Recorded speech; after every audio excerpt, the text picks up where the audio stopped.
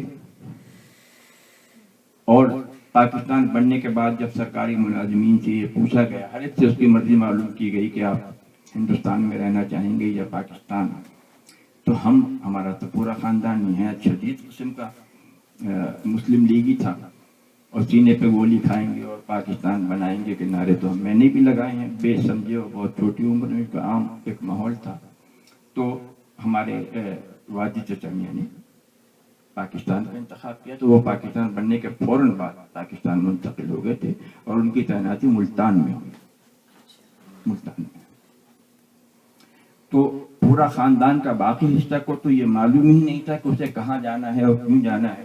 اور ایک ہوا چلی ہوئی تھی کہ وہ حیدرآباد، سب لوگوں کا، کراچی میں کسی کا بھی کوئی نہیں تھا، لیکن زیادہ تر مہاجرین قرب مکانی کی وجہ سے کراچی کا رخ کر رہے تھے. تو ہمارے اس قافلے کے یعنی نانا اور خالو اور ماموں اور تمام وہ پورا خاندان، بلکہ 2 چچا بھی اور دادی بھی وہاں چلی گئی کراچی.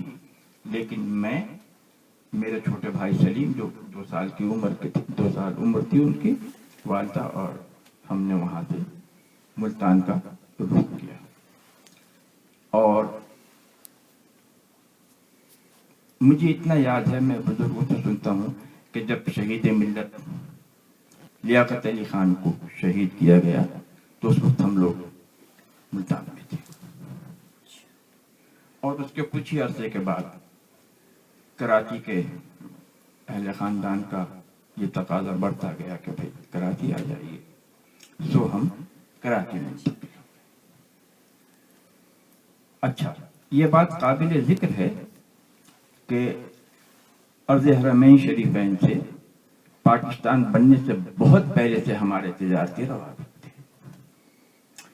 والد مرحوم نے پاکستان بننے سے پہلے کچھ 46 میں حج کیا تھا، دادا مرحوم بھی پاکستان بننے سے پہلے حج کو تشریف لائے اور عمرہ کیا، اور حج سے پہلے مکہ مکرمہ ہی میں انتقال فرمایا اور جنت البقیع میں مدفون ہے۔ تو گویا ایک آلٹرنیٹ تھا، اور اس زمانے میں جو پاکستان کے حالات تھے وہ تو آپ جانتے ہیں، تو ایک عجیب افراتفری کا عالم تھا، کوئی بات غیر یقینی نہیں تھی، اور اس کے ساتھ یہ بھی تھا کہ ایسے ویسے کیسے ہو گئے اور کیسے ایسے ویسے ہو گئے۔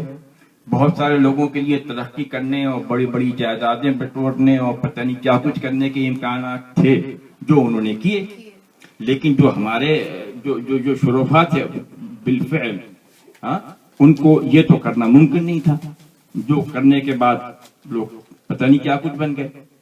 اچھا، اگر شریفانہ زندگی گزارنے کے کوئی اسباب کوئی حالات بھی نہیں تھے، باقی لوگ وہاں رہے، اور الحمدللہ وقت گزرنے کے ساتھ سبھی اس وقت اللہ کے فضل سے سب ٹھیک ٹھاک ہیں، لیکن والد صاحب کے ذہن میں ایک آلٹرنیٹ تھا۔ تو سن 53 میں وہ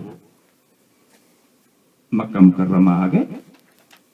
اس وقت میری نانی کے، میری والدہ کے سگے ماموں حاجی ریاست علی مکہ مکرمہ تھے اور سعودی ہو چکے تھے، تو والد صاحب سن 53 میں پاکستان سعودی عرب آ گئے، اور دوسرے سال 25 جولائی 1954 کو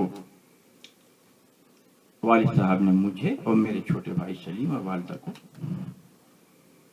حج ہی کا زمانہ تھا، کیونکہ 25 جولائی اس وقت موافق تھی 25 ذی القعدہ کی 1373 ہجری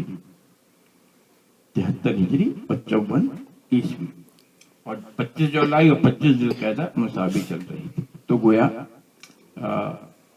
میں 54 سے یہاں ہوں، اور بس میں سمجھتا ہوں۔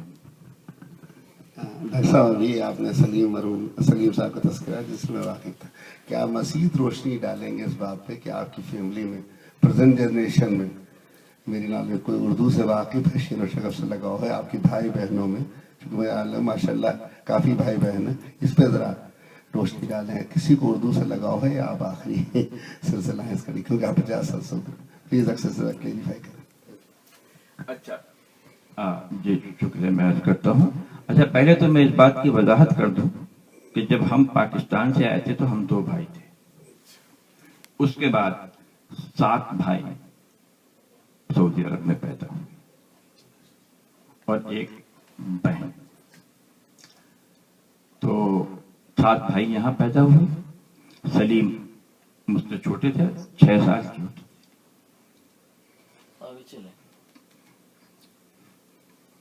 جی ڈاکٹر صاحب، سلیم سے پہلے نہیں، سلیم میرے بعد تھے، اس کے بعد پھر ظہیر، شکیل، جمیل، وسیم، فہیم، ندیم اور سمیر سب سے چھوٹا ہے۔ سلیم عجیب و غریب صلاحیتوں کا حامل تھا، عربی کا ایسا ادیب کہ اس زمانے کے جو ادبا